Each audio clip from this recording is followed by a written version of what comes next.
Today we will discuss on shloka or verse 26.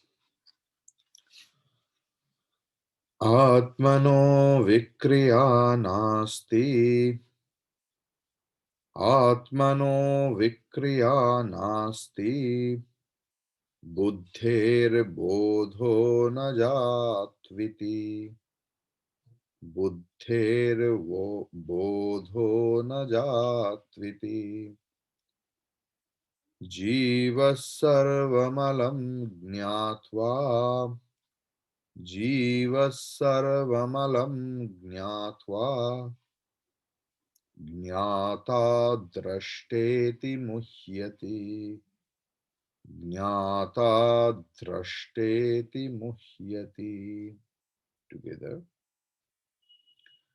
आत्मनो विक्रिया नास्ति बुद्धेर्बोधो न जात्विति जीवः सर्वमलं ज्ञात्वा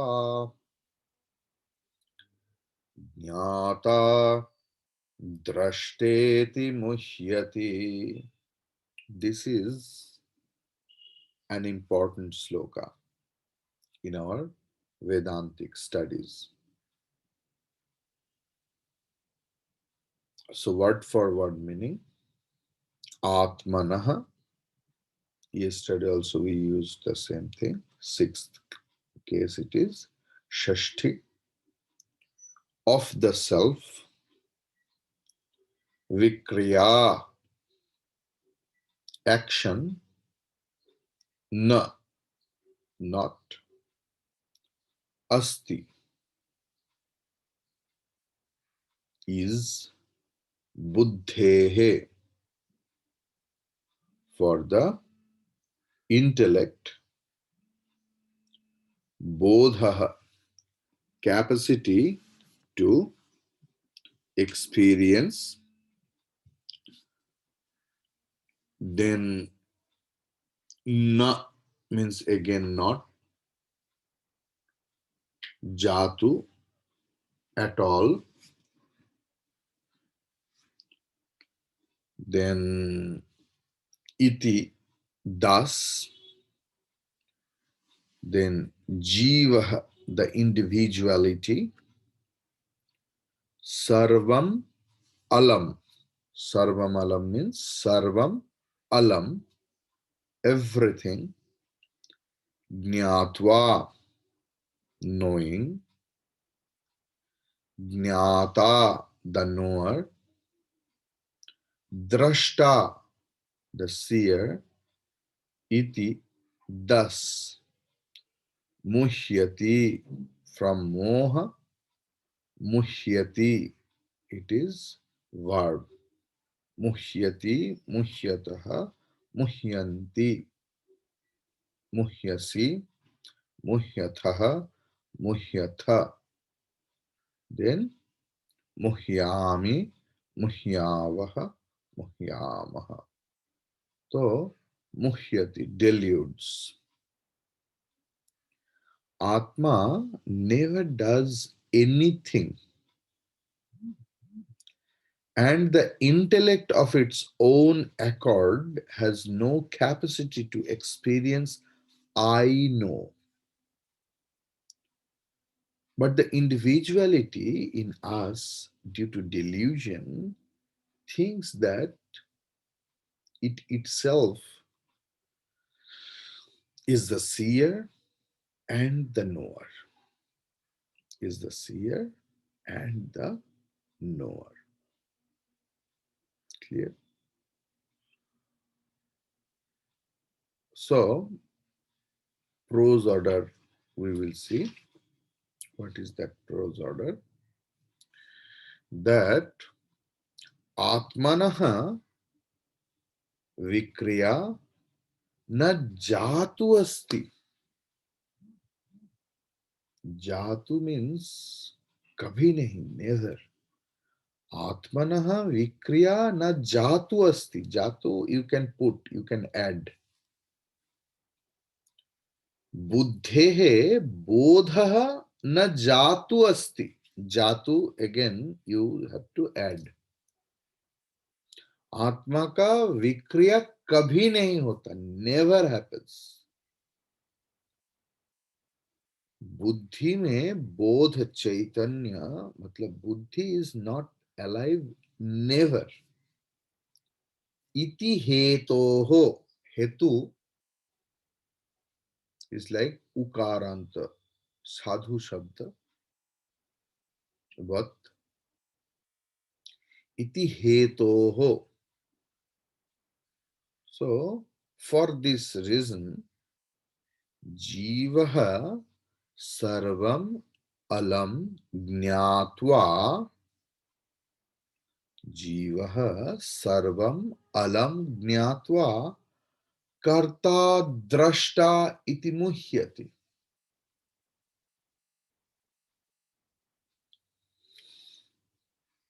आत्मा कभी भी विकार प्राप्त नहीं होता. बुद्धि में कभी भी चैतन्य नहीं है. Atma never gets, modified. There is no consciousness, inbuilt consciousness in our intellect. Yet, jiva, intellect, all those inner things are different from Atma, are different from Atma.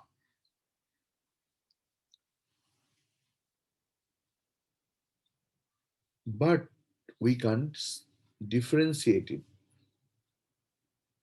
We think they are Atma. Then what happened? Mutual superimpose.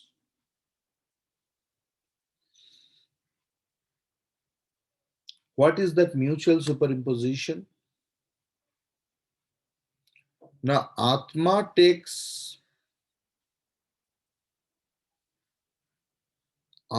appears like Jiva, Ahankara, individual. And Ahankara owns up the dharma of Atma. Like fire iron ball, red hot iron ball. This is the best example of mutual superimposition. How? See, fire has no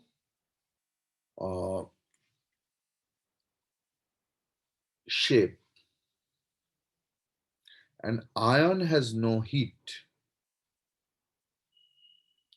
Iron has no color, means no red color. Iron has no effulgence, prakasha.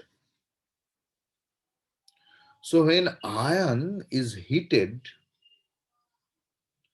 then iron take the attributes of the fire.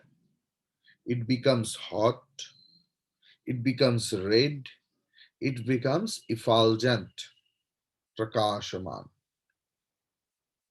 And fire takes the attribute of iron ball, means its shape. Here in this body, in this assembly, the same thing happens. Because of the mutual superimposition, what happens? Now, Atma takes the dharma of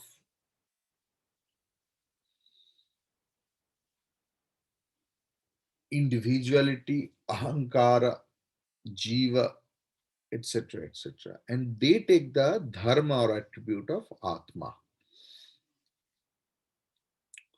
So, this is called delusion.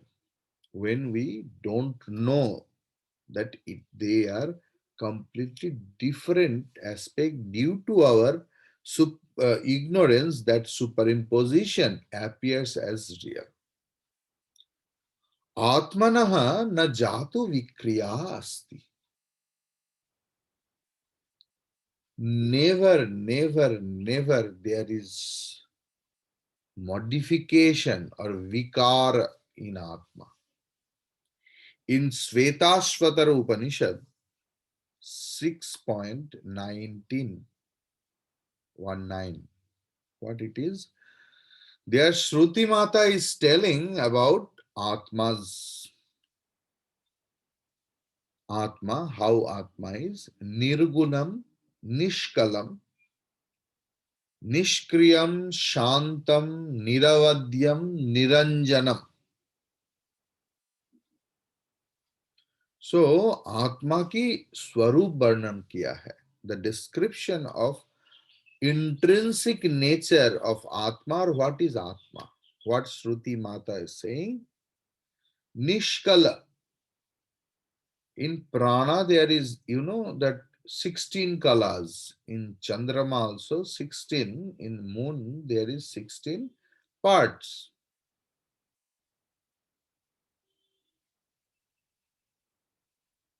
This is called kala, amsha. But in Atma, there is no part. It is partless. It is nishkriyam. It is inactive, but it is verb. It is shantam, totally calm and quiet. Niravadyam, niranjanam. Dart free, taint free. So the thing is, and there is no avidya dosha. The problem of ignorance, it is not there in the Atma. And it is aparinami. So as it is nishkala, so there is no action. As it is actionless, it never gets modified. As it never gets modified, it is sinless. And if it is sinless, why it is sinless? Because it is nishkaran. This is not the cause of anything else. Gita, second chapter, 25th sloka, what is telling? Avyaktoyam achintoyam avikaryoyam uchyate. Is beyond all sense organs. Abhyakta, you can't speak of it. It's not possible to speak anything else about Brahman or Atma. We try to express. Shruti Mata tries to express. Achintoyam means achintaha ayam. You can't thought of also. It is beyond thought. Avikarya aham. It never gets modified.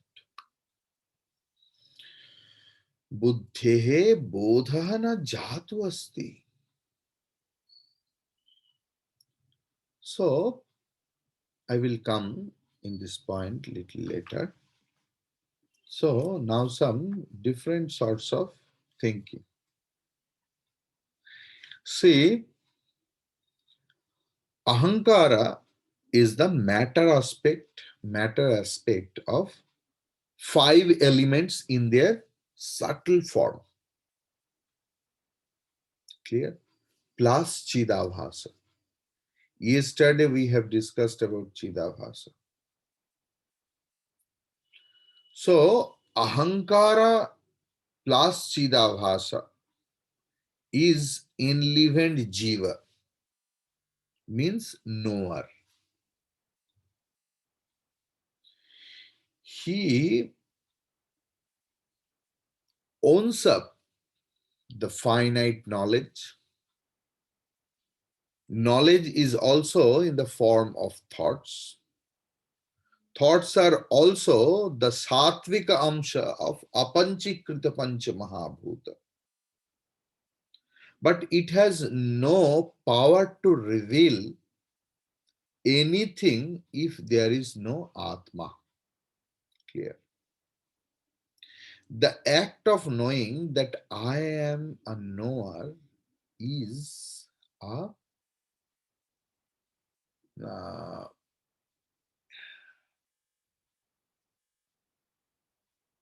the act of knowing never happens in Atma. Atma is not subject to modification or action because karma or action means modification. So Atma is by itself is incapable to gain any particular knowledge because it is avikari. Point it. It's a very important thing. Atma is by itself is incapable to gain any particular knowledge. विशेष ज्ञान संभव नहीं क्योंकि वो अविकारी है. अंतःकरण is incapable to gain particular knowledge without Atma because it is jada, inert. Clear?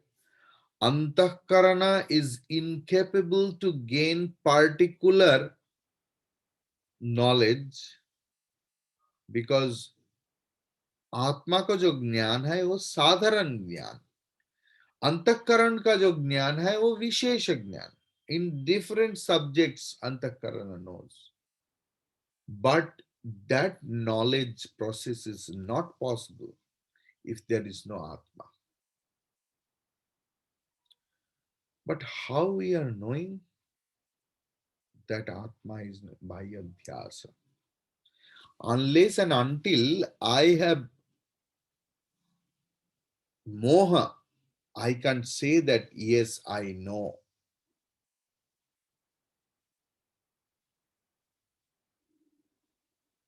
Because Atma is avikari.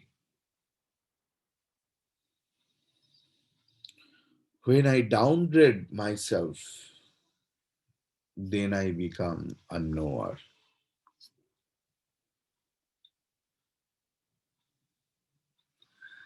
Am I a real knower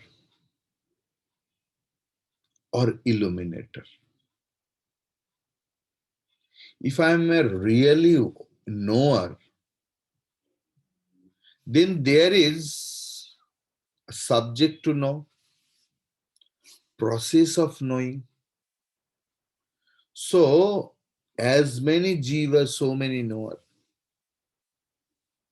Clear? It should be a fallacy in philosophy. Means ultimate knower. See, individual knower means that is jada aspect. But witness, ultimate knower is one. That should not be many. Because who knows whom? कौन किसको जानता है? Sakshi doesn't get affected by knowledge because he is not a knower. Suppose आज कोई, if any bad news comes to me, I become shackled. I become shattered. Because that individual knowerhood is in antakarana, that is jada. So antakaran gets affected by this knowledge. But the witness, ultimate witness or atma or sakshi doesn't get affected by knowledge because he is not a knower. But the problem is I feel I am a knower, feeler, etc. Because if there is pain in the body, I feel it. Nobody can deny it. Okay. So sarvam alam. Alam means ati. So jiva actually doesn't know anything. Only he has the idea that I know, and that's the moha. I know itself is a moha. I am listening. So I become the experiencer in the form of listener. In that way, karta, bhokta, jnata, they all are experiencing modification. They are where they are. All are the things are indicating changing entity. That, you know, kartritva, bhoktritva, jnatritva, this comes from trich pratyaya in Sanskrit. Okay. So now the thing is, drashta is not only seer. Drashta means sakshi also. See, you that is why you have to go to acharya, because drashta shabda in general case drashta means atma, drashta means Brahman, but here drashta means seer. Like aham brahmasmi, that aham is atma. The implied meaning aham brahma asmi, the lakshyartha of aham, the implied meaning of aham is atma. But in many times aham has been used to express ahankara. So here drashta shabda has used, drashta word has been used to express ahankara. But ahankara is not separate from chidabhasa. They are inseparable. As long as ignorance will be there, so long that jivahood will be there. Hmm? Jivatva will be there. Human intellect by itself is not endowed with the powers of feeling, thinking, willing, or wishing, because it is a product of matter which is inert and insentient. A bulb, electric bulb, in itself has no light without it being wedding to the electric current. Atma is knowledge itself, and it is not affected by the mental thoughts and physical actions.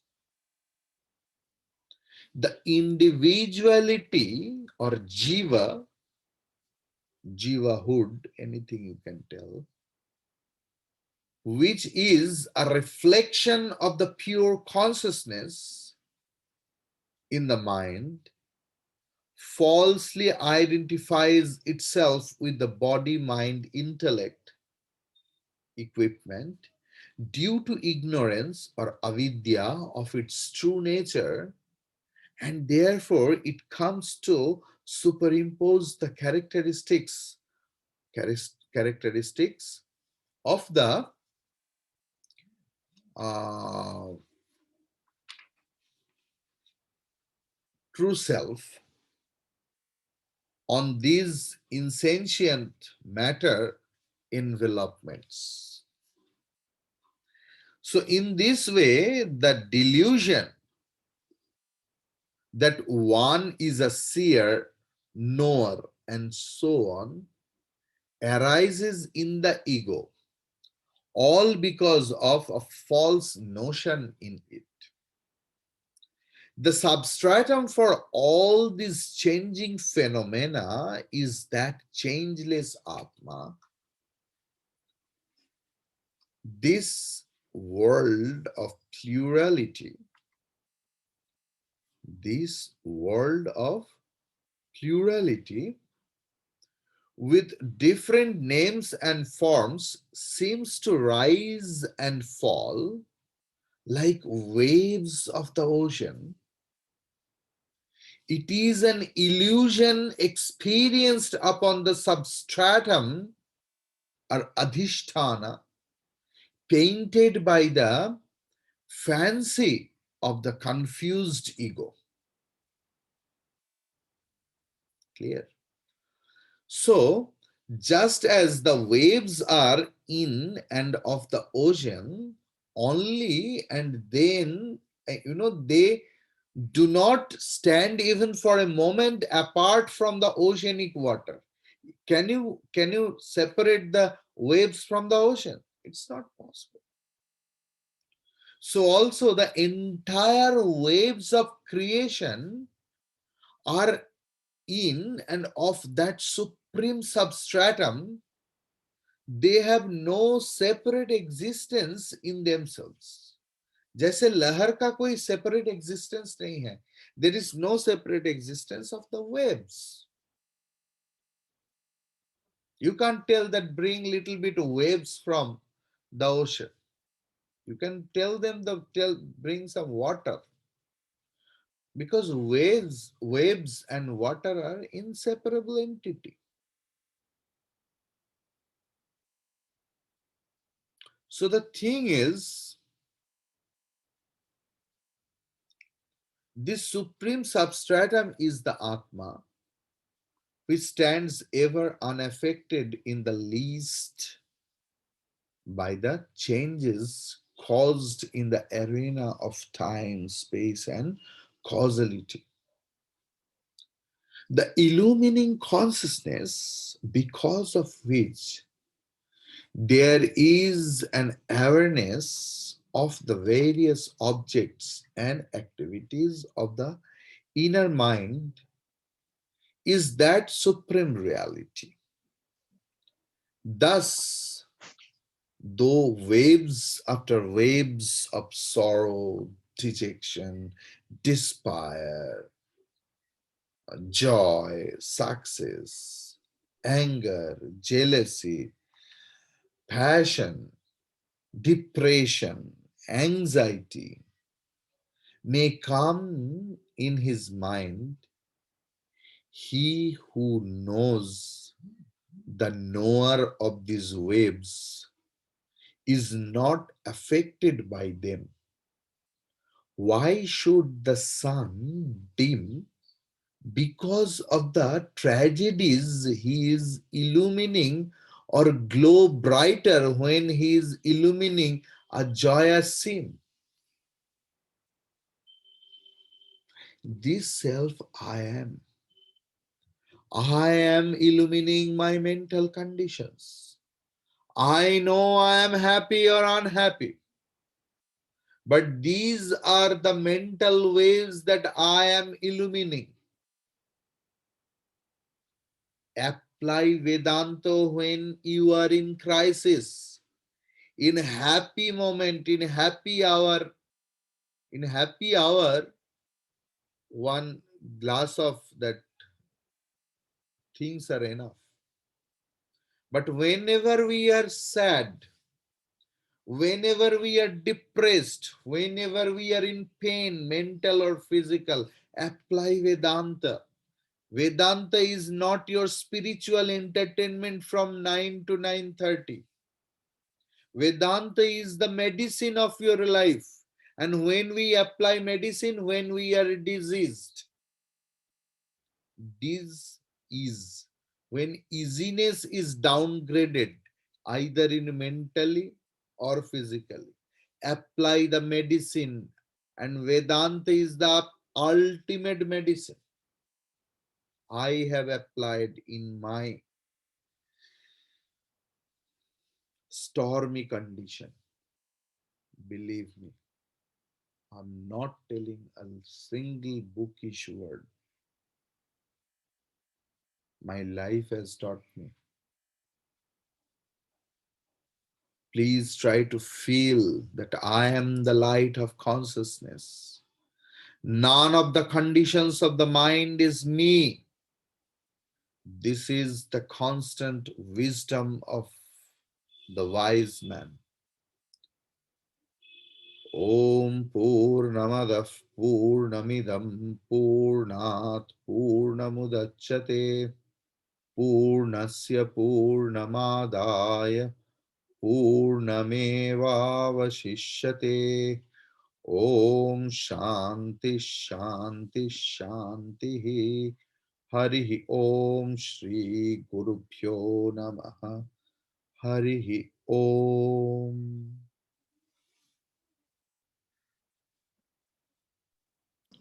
Hari Om. Hari Om Hari Om, Swamiji. Swamiji. Hari Om. Hari Om. Hari Om, Hari Om. Hari Om.